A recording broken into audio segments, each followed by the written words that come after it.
టీవీ45 news కి స్వాగతం. Bulletin లో ముందుగా హెడ్లైన్స్. నాంపల్లిలోని బీజేపీ రాష్ట్ర కార్యాలయంలో సంయుక్త విలేకరుల సమావేశం.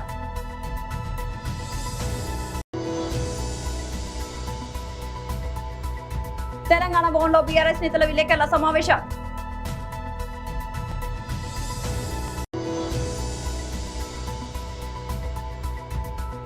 వైఎస్ఆర్సీపీ ప్రధాన కార్యదర్శి గడికోట శ్రీకాంత్ రెడ్డి ప్రెస్ మీట్.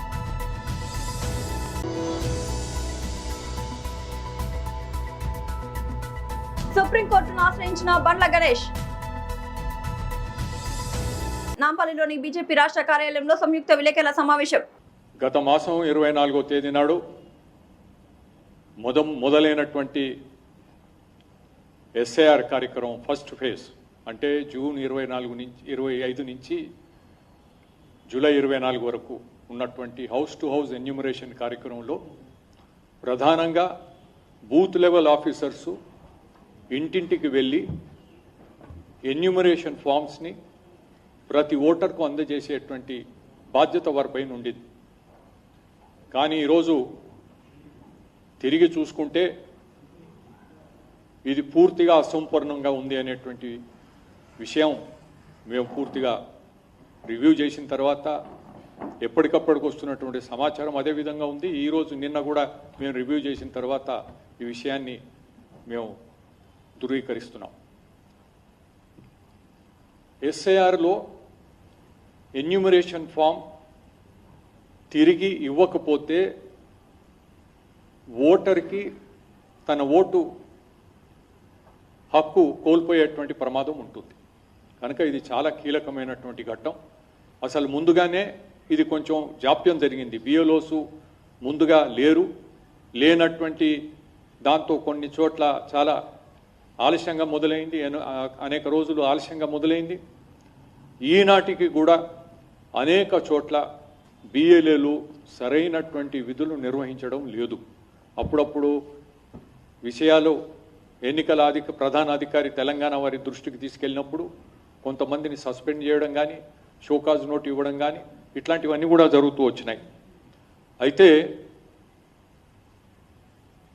ఇది కీలకమైనటువంటి అంశం కనుక ఇది సంపూర్ణంగా జరగకపోతే ఏ ఉద్దేశంతో అయితే ఎస్ఐఆర్ని ఎన్నికల సంఘం నిర్వహిస్తుందో దాన్ని మనం సాధించుకోలేమనేటువంటి విషయాన్ని మనవి చేస్తూ ఈరోజు chief electoral officer Sudarshan Reddy గారిని కలిసి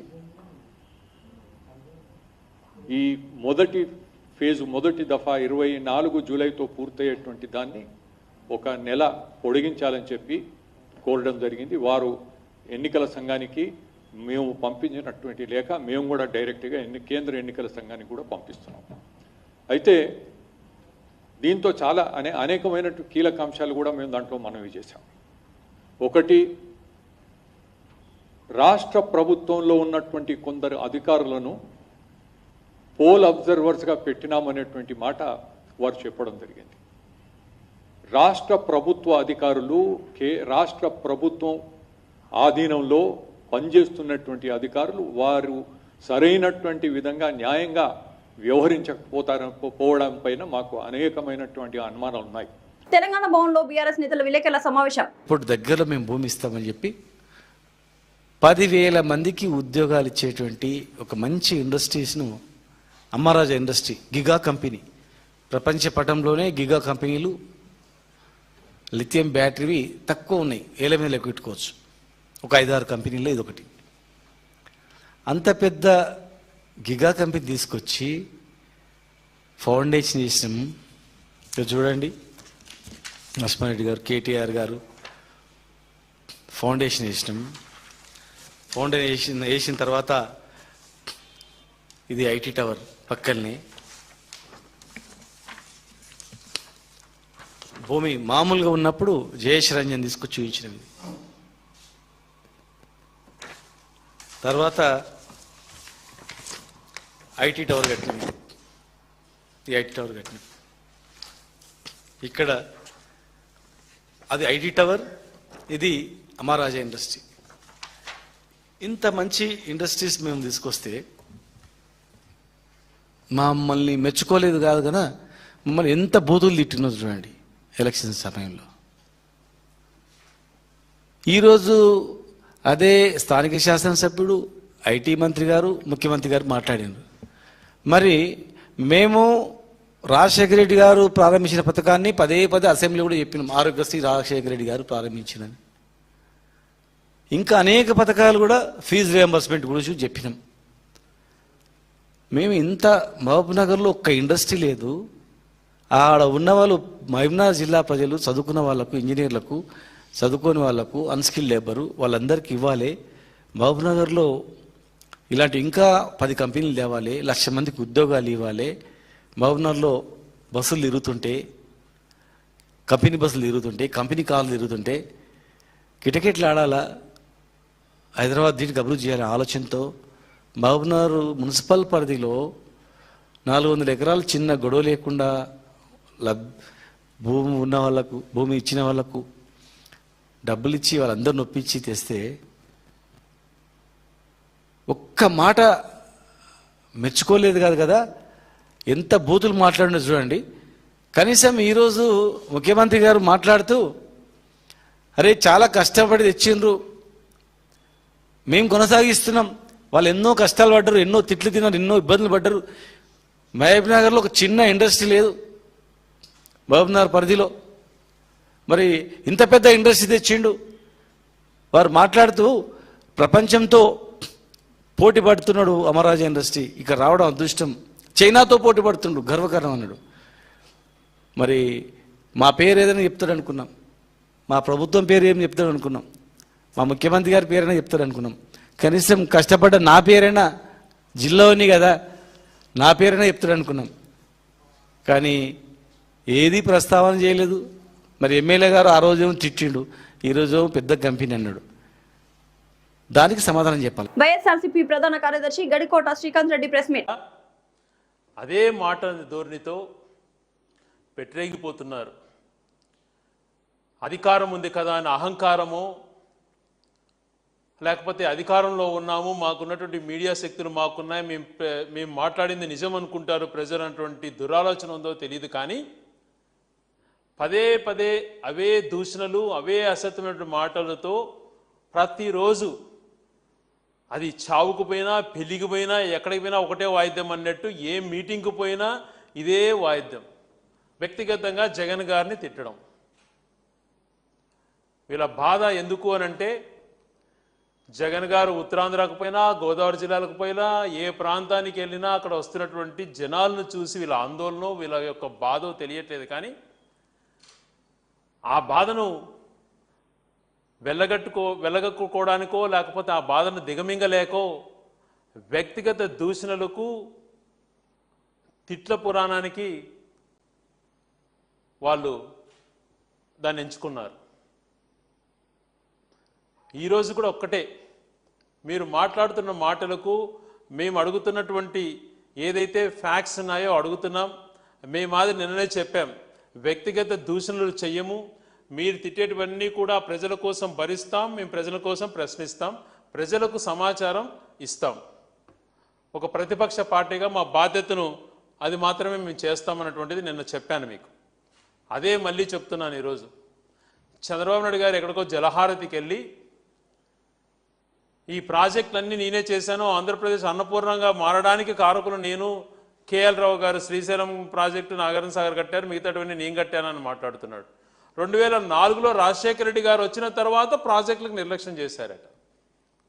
అయ్యా సిగ్గన్న ఉండద్దయ్యా మీకు మాట్లాడేటప్పుడు.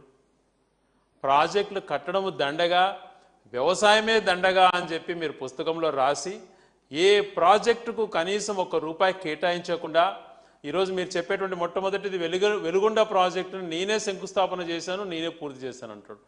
96లో శంకుస్థాపన చేసి 2004లో తను దిగిపోయేంత వరకు ఆయన శంకుస్థాపనకి వెళ్ళేటువంటి ఖర్చులకు, అక్కడ ఏర్పాటు చేసిన శిలాఫలకానికి 5 లక్షలు 6 లక్షలు ఖర్చు పెట్టాడు ఆయన ఆ ప్రాజెక్టుకి అంతా కూడా 10 సంవత్సరాలలో. తర్వాత దివంగత ముఖ్యమంత్రి రాజశేఖర రెడ్డి గారు తన హయాంలో దాదాపుగా 4 నుంచి 5 వేల కోట్లు పైగా ఖర్చు పెట్టాడు. ప్రాజెక్టు టనల్స్ తవ్వడమే కాకుండా 20.8 కిలోమీటర్ల టనల్స్ పూర్తి చేయడమే కాకుండా ఆ ప్రాజెక్ట్ ల్యాండ్ ఎక్విజిషన్కు డబ్బులన్నీ కూడా రైతులకు కేటాయించి ఆ ప్రాజెక్ట్ని వేగంగా ఇంకా ఆయన బతుకునంటే ఈ 5 నెలలకో 6 నెలలకో ఆ ప్రాజెక్టు కళ్ళ కనపడి ఉండేది. ప్రముఖ సినీ నిర్మాత నటుడు బండ్ల గణేష్ తన ఆస్తి వేలం వ్యవహారంలో యూనియన్ బ్యాంక్ ఆఫ్ ఇండియా చర్యలను సవాల్ చేస్తూ సుప్రీంకోర్టుకు వెళ్లారు. శ్రీ పరమేశ్వర పౌల్ట్రీ ఫామ్ కు బ్యాంక్ అందించిన రుణాలను గాను బండ్ల గణేష్ ఆయన కుటుంబ సభ్యులు తమ ఆస్తులను పూచీకత్తుగా పెట్టిన విషయం తెలిసిందే. ఈ క్రమంలో లోన్ తీర్చలేదంటూ కార్పొరేట్ దివాలా పరిష్కార ప్రక్రియలో బ్యాంకు కింద ఆస్తిని వేలం వేయడంతో గణేష్ డెబ్ట్స్ రికవరీ ట్రైబ్యునల్ ను ఆశ్రయించారు. ట్రైబ్యునల్ కు ఆయనకు అనుకూల తీర్పు ఇచ్చింది. వేలం ప్రక్రియను రద్దు చేసి ఆస్తిని తిరిగి అప్పగించాలని, కొనుగోలుదారు సొమ్ము వడ్డీతో సహా వాపస్ చేయాలని ఆదేశించింది. అయితే బ్యాంక్ ఈ తీర్పును సవాల్ చేస్తూ తెలంగాణ హైకోర్టుకు వెళ్లింది. హైకోర్టు డిఆర్టీ ఉత్తర్వులను కొట్టేసి బ్యాంకు చర్యలను సమర్థించింది. హైకోర్టు తీర్పును సవాల్ చేస్తూ గణేష్ సుప్రీంకోర్టులో స్పెషల్ లీవ్ పిటిషన్ దాఖలు చేశారు. ఈ కేసు వచ్చే సోమవారం విచారణకు వచ్చే అవకాశం ఉంది. బండ్ల గణేష్ ఈ వివాదంపై తన న్యాయపరమైన పోరాటం కొనసాగిస్తున్నారు. ఈ కేసు సినీ వ్యాపార వర్గాల్లో చర్చానీయాంశమవుతోంది. కాకినాడ రూరల్ కోరిపల్లి గ్రామంలో శ్రీ కాశీ వారాహి అమ్మవారి ఆషాఢ గుప్త నవరాత్రి మహోత్సవాలు ప్రారంభించడం జరిగిందని శ్రీ శ్రీ శ్రీ కాశీ వారాహి అమ్మవారి ఆలయ ధర్మకర్త చిక్కల వీర వెంకట సత్యనారాయణ తెలిపారు. శ్రీ కాశీ వారాహి అమ్మవారి ఆషాఢ గుప్త నవరాత్రి మహోత్సవంలో భాగంగా బుధవారం అమ్మవారిని శ్రీ బాలాబా రాహి అవతారంలో భక్తులకు దర్శనం జరిగిందని శ్రీ శ్రీ శ్రీ కాశీవాయ అమ్మవారి ఆలయ ధర్మకర్త చిక్కల వీర వెంకట సత్యనారాయణ పేర్కొన్నారు. ఆషాఢ గుప్త నవరాత్రుల సందర్భంగా 1200 మంది భక్తులు మాలలు ధరించి ప్రత్యేక పూజలు నిర్వహించారు. ఈ సందర్భంగా ఆయన మాట్లాడుతూ అమ్మవారికి బంగారు కండ్లు నామాలు ఏర్పాటు చేయడం జరుగుతుందన్నారు. 9 రోజుల్లో అమ్మవారు వివిధ రూపాల్లో భక్తులకు దర్శనం జరుగుతుందన్నారు. మా తల్లి చిక్కల అమ్మాజీ ఆదేశాల మేరకు ఆలయ నిర్మాణాన్ని చేపట్టడం జరిగిందన్నారు. మాలలు ధరించిన వారికి ఉదయం అల్పాహారం, మధ్యాహ్నం భోజనం, సాయంత్రం అల్పాహారం ఏర్పాటు చేయడం జరిగిందని తెలిపారు. ఈ కార్యక్రమంలో చిక్కల వీర వెంకట సత్యనారాయణ, ఎర్రంశెట్టి శివాజీ, పెద్దిరెడ్డి వీరభద్రారావు తదితరులు పాల్గొన్నారు. అందరికీ నమస్కారం అండి. ఈరోజు గుప్త నవరాత్రుల్లో వేళ ఫస్ట్ రోజు అండి. అమ్మవారు చూడండి, అలంకరణ చూడండి. కాశీ మనకి 2000 కిలోమీటర్లు ఉంది. అటువంటిది అమ్మవారు వేళ కరప కొరిపిల్ల రోడ్డు మీద ఉంది. అమ్మవారు వేళ అద్భుతం చూడండి. ఎందుకంటే నిన్నదాకా ఎండలు గట్టిగా ఉన్నాయి, ఇలా పొద్దు నుంచి కూడా మబ్బేసి కూర్చుంది. అలాగే మేము 1500 మంది చీరలు ఇచ్చాం. అలాగే 1200 మంది మాల వేసుకుని ఇక్కడ ఉన్నారు, 300 మంది ఇంటికాడ వేసుకున్నారు. అంటే చూడండి, పొద్దు నుంచి 3 గంటల నుంచి కూడా ఒకటే రకంగా ఉంది, పూజలు జరుగుతున్నాయి. అంటే కాశీ వారి అమ్మవారు నిదర్శనం ఇదే అండి. మనకి ఏపీలో ఎప్పుడూ ఇటువంటి లేదు, కానీ వచ్చిన 5 నెలల్లో కూడా అమ్మవారు ఇంత ప్రబలంగా ఉందంటే ఎక్కడైనా సరే అమ్మవారు ఆడవారు ఎక్కడైతే శక్తిగా ఉంటుందో ఆ కుటుంబం ఎలాగైతే బాగుంటుందో అలాగే అమ్మవారు శక్తి రూపం నిదర్శనం ఇదే మనకి. ఎందుకంటే ఇంతమంది 3 గంటల నుంచి కూడా ఎక్కడా కూడా తగ్గకుండా వస్తున్నారంటే ఇది అమ్మవారు మార్క్స్ తప్ప రెండో లేదు. దీనికి మెయిన్ కారణం అండి మా అమ్మగారు చెక్కాల అమ్మాజీ గారు అండి. వేళ లేరు, కానీ ఆవిడ వైభోగం మాకు అందరికీ అప్పచెప్పి వెళ్ళిపోయింది. ఎందుకంటే ఈ కట్టన కూడా ఆవిడే సంకల్పం అండి. ఎందుకంటే శక్తి రూపం మనం కాయలో అమ్మ తల్లి అంది, అటువంటిది ఏం లేదు తల్లి నువ్వు చెయ్యి అంది. ఆ కార్యక్రమం చేసాం. వేళ ఆవిడకి బంగారు కళ్ళు నామాలు కూడా చేయించడం అవి లాస్ట్ రోజు పెడతామండి. ఏదైనా జరగదు చూడండి, మానవ జీవితంలో అందరూ బాగుంటారు, మనం ఉండాలి. కొన్ని కార్యక్రమంలో నిన్న పెద్ద హాస్పిటల్కి వెళ్ళాను చూడడానికి. మా చెరువుల దగ్గర పనిచేసేవాడికి పాము కరిచింది. ఏది అమ్మా నాకు ఇలా ఉండిపోయింది, ఇంత కార్యక్రమం ఉంటే ఎలాగంటే అతనికి ఏం అవ్వలేదు. కానీ హాస్పిటల్కి వెళ్ళినప్పుడు చూసినప్పటికీ ఒక మంచం మీద 2 ఉన్నారు. అంటే చూడండి, మనకే తెలియంది ఎంతమంది ఇబ్బంది పడుతున్నారు అనేది. మనం చాలా అదృష్టవంతులు, చాలా ఇదివైన మనుషులు కాబట్టి మనం ఎలా ఉంటున్నాం. ఆ పెద్ద హాస్పిటల్ కొంచెం జేబు తరుక్కుపోయింది. అంటే మనం చూడండి చాలా ఉంటున్నాయి కదా, 10 రోజులు 10 రోజులు అందరూ బాగుండాలి. దాంట్లో మనం సంకల్పంతో ఈ కార్యక్రమం చేస్తాం తప్ప లేదు లోక కళ్యాణం నిమిత్తం చేస్తున్నాం. ఈరోజు అంటే మన లాస్ట్ రోజు శుక్రవారం నడుచుకుని అందరూ పెడతాం. ఈరోజు మాలేసిన 1200 మందికి పొద్దుట టిఫిన్, మధ్యాహ్నం భోజనం, సాయంత్రం టిఫిన్ కూడా ఈ ఫస్ట్ రోజు చేయడానికి కూడా కార్యక్రమం. మా చిన్నాన్నగారు లాయర్ గారు, మా సొంత చిన్నాన్నగారు, మా నాన్నగారు తమ్ముడు అవుతారు. మా నాన్నమ్మకి 11 మంది సంతానం అయితే ఈయన మగపిల్ల 5 అయినా ఆయన ఇవాళ సంకల్పం చేస్తారు. మనం చేసి సంకల్పం బలంగా ఉంటే ఎవరైనా ముందుకు వస్తారో ఉన్నది మా ఫ్యామిలీ నుంచి ఫస్ట్ మా చిన్నాన్నగారు వచ్చి ఈ కార్యక్రమం. రేపొద్దున ఇంకో చిన్నాన్నగారు వచ్చి చేస్తా అన్నారు. ఎందుకంటే చూడండి, అంటే మనం చేసి పనులు పెట్టే అందరూ కూడా ముందుకు వస్తారు కాబట్టి అది కూడా అమ్మవారికి సేవ చేసి మా కుటుంబానికి దక్కింది. తెలంగాణ రాష్ట్ర వ్యాప్తంగా ప్రభుత్వ శాఖలకు అద్దె ప్రాతిపదికన వాహనాలు నడుపుతున్న డ్రైవర్లు, యాజమానులు అమీర్పేట్ హెచ్డిఎండిఏ కార్యాలయం ముందు సమ్మెకు దిగారు. ఈ సందర్భంగా మాట్లాడుతూ ప్రస్తుతం నెలకు 34,000 చెల్లిస్తున్న అద్దెను పెంచి 55,000కు పెంచాలని వారు డిమాండ్ చేశారు. పెట్రోల్, డీజిల్ ధరల పెరుగుదల, వాహనాల నిర్వహణ ఖర్చులు, ఈఎంఐలు, డ్రైవర్ల జీతాలు, బీమా ప్రీమియంలు తదితర వ్యయాలు గణనీయంగా పెరిగినా అద్దె ఛార్జీలను పెంచకపోవడంతో తీవ్ర నష్టాలు ఎదుర్కొంటున్నామని వారు పేర్కొన్నారు. ఈ నేపథ్యంలో ప్రభుత్వం వెంటనే స్పందించి అద్దె ఛార్జీలను 34,000 నుంచి 55,000కు పెంచాలని, తమ సమస్యలను పరిష్కరించాలని కోరుతూ రాష్ట్ర వ్యాప్తంగా నిరవధిక సమ్మె ప్రారంభించినట్లు తెలిపారు. ఈ కార్యక్రమంలో Sampath Kumar, Pandari, Sai, Abdul, Hanumanthu, Venkateshwara, Venkatesh, Karnakar, Naveen, all HMDA drivers తదితరులు పాల్గొన్నారు.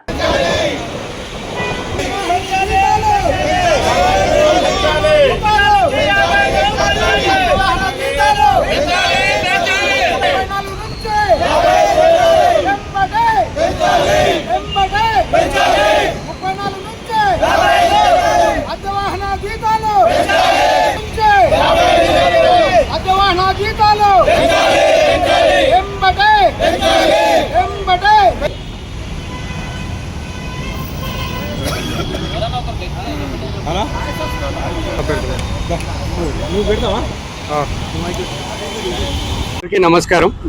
ఈరోజు ఇక్కడ జరుగుతున్న ధర్నా ఏంటంటే మాకు శ్రమ దోపిడీ జరుగుతుంది. ఇది గౌరవనీయులైన ముఖ్యమంత్రి గారికి తెలియదని మేము అందరం అనుకుంటున్నాము. ఎందుకంటే ఒకనాడు ఒక మీటింగ్లో ముఖ్యమంత్రి గారే చెప్పినారు, మంచి డ్రైవర్లు దొరికితే 30,000 నుంచి 50,000 జీతం ఇవ్వడానికి రెడీగా ఉన్నాం, కానీ మంచి డ్రైవర్లు దొరకట్లేదని సాక్షాత్ మన ముఖ్యమంత్రి గారే చెప్పినారు. సో ఇప్పుడు మాకిచ్చే ప్యాకేజ్ వచ్చేసి 34,000 రూపాయలు చిన్న బండికి, 60,000 రూపాయలు ఇన్నోవా క్రిస్తాకున్నది. సో దయచేసి ఈ ప్రైజ్ పెంచాలి. ఎందుకంటే ఇది ఎప్పుడో 7-8 ఏళ్ల కింద పెంచిన ప్రైజు. దీనికి ఇప్పుడు 8 సంవత్సరాల కింద లాస్ట్ ఫిక్స్ చేసిన ప్రైస్, అప్పటికిప్పటికి ధరలు చాలా పెరిగినాయి. అప్పుడు పెట్టినప్పుడు 44 రూపాయల డీజిల్ ఉండేది, డ్రైవర్లు 5,000 రూపాయలకు వచ్చేది. ఇప్పుడు కనీస డ్రైవర్ వేతనం 20 నుంచి 25,000 ఉంది. 103 రూపాయల 85 పైసలు ఈరోజు డీజిల్ రేట్ ఉంది. పెట్రోల్ కూడా అంతనే ఉంది. సో పెట్రోల్ కూడా పెరిగిపోతుంది. దయచేసి మా బాధను అర్థం చేసుకొని మేము పెళ్ళం పుస్తకాలను తీసుకొచ్చి ఎక్కడెక్కడి నుంచో అప్పులు తీసుకొచ్చి బ్రతుకు తెరువు కోసం దీంట్లో గ్యారంటీగా ఉంటుంది గవర్నమెంట్ దగ్గర నుంచి ఎట్లాంటి డబ్బులు పోవని చెప్పేసి మేము నడిపిస్తున్నాము. ఖచ్చితంగా మా శ్రమ దోపిడీ రేవంత్ రెడ్డి గారికి తెలియదు, సీఎం గారికి తెలియదని అనుకుంటున్నాము. తొందరలో మా బాధలని తీర్చాలని మేము మా అందరి తరఫున కోరుకుంటున్నాము. హైదరాబాద్ ఉప్పల్ ప్రైవేట్ స్కూల్స్ యాజమాన్లు వివిధ కుల విద్యార్థి సంఘాల నుంచి మాకు రక్షణ కల్పించాలని కోరుతూ ఈ రోజు ఉప్పల్ జోన్ డీసీపీ, ఏసీపీలను కలిసి మాకు రక్షణ కల్పించాలని వినతి పత్రాలు సమర్పించారు. ఈ సందర్భంగా ప్రైవేట్ స్కూల్స్ యాజమాన్యం వారు మాట్లాడుతూ, స్కూల్ ఓపెన్ అయినప్పటి నుంచి వివిధ విద్యార్థి సంఘాలు, కుల సంఘాలు వచ్చి మమ్మల్ని అనేక రకాలుగా ఇబ్బందులకు గురి చేస్తున్నారని, స్కూల్ లోపలికి వచ్చి ఇష్టమైన బూతులు తిడుతూ నానా రకాలుగా తీవ్ర ఇబ్బందులకు గురి చేస్తున్నారు. ఈ విధంగా కొనసాగిస్తే వారిపైన చట్టపరమైన చర్యలు తీసుకొని కేసులు బుక్ చేస్తామని హెచ్చరించారు.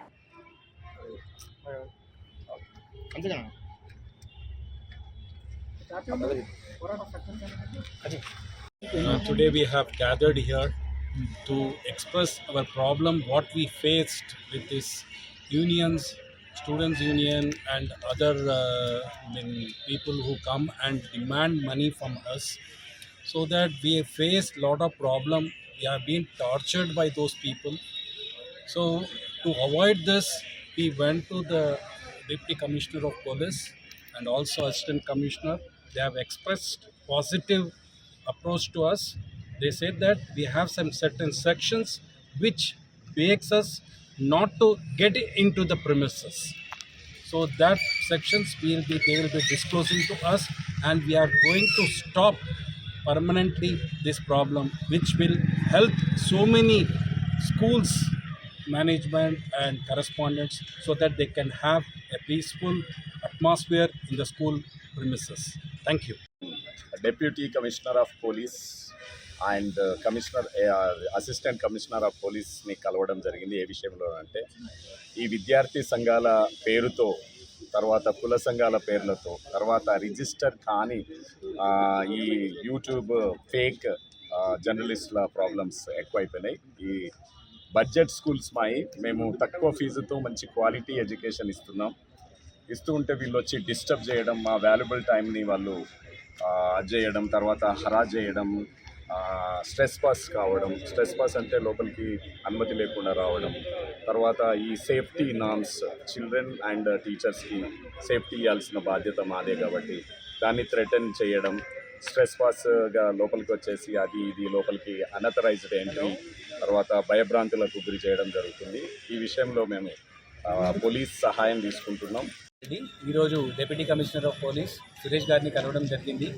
Student unions, unregistered and fake student unions చేసిన అరాచకాలపైన సార్కి ఒక రిప్రజెంటేషన్ ఇవ్వడం జరిగింది.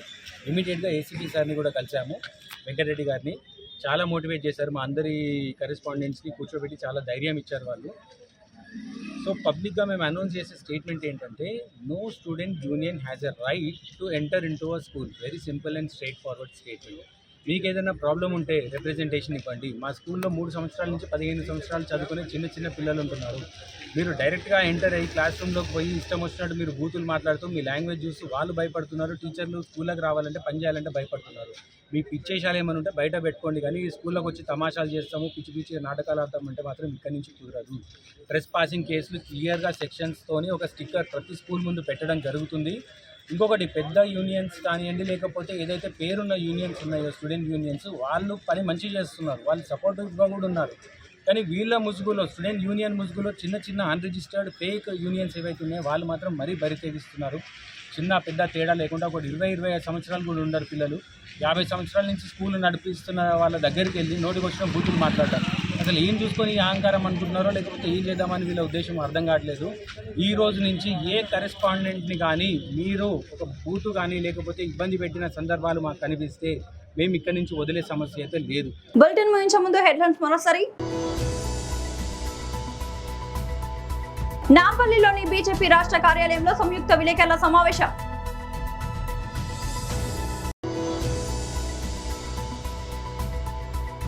తెలంగాణ భవన్లో బీఆర్ఎస్ నేతల విలేకరుల సమావేశం.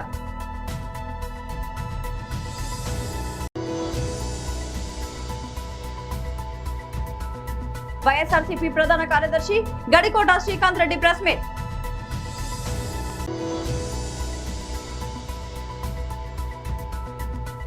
సుప్రీంకోర్టును ఆశ్రయించిన బండ్ల గణేష్. ఇది ఇవాల్టి బులెటిన్ అప్డేట్. మరొక బులెటిన్లో మళ్ళీ కలుద్దాం. అంతవరకు సెలవు.